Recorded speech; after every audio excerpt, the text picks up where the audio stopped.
महाबळेश्वरच्या डोंगरावर एक असं ठिकाण आहे जिथे एका छोट्याशा दगडातून 5 नद्या बाहेर येतात. हे कसं शक्य आहे?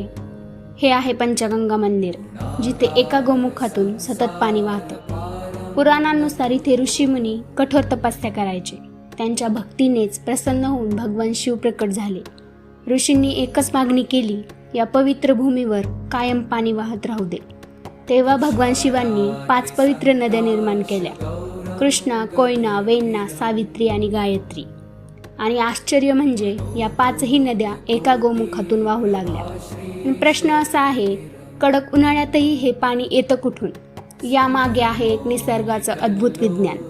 महाबळेश्वरचा संपूर्ण डोंगर जांभा दगडाचा आहे. हा दगड अगदी स्पंजसारखा पाणी शोषून घेतो. पावसाळ्यात हा डोंगर लाखो लिटर पाणी साठवतो.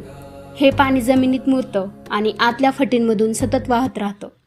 डोंगरांच्या आत वेगवेगळ्या दिशांनी येणाऱ्या पाण्याच्या शिरा एकाच ठिकाणी एकत्र येतात आणि हीच ती निसर्गाची संगमाची जागा. आणि नेमकं तिथेच हे मंदिर बांधलेलं आहे. डोंगराची उंची जास्त असल्यामुळे पाण्यावर नैसर्गिक दाब तयार होतो आणि याच दाबामुळे हे पाणी त्या गोमुखातून सतत बाहेर येत राहतं. म्हणूनच वर्षभर अगदी उन्हाळ्यातही इथे पाण्याचा प्रवाह कधीच थांबत नाही.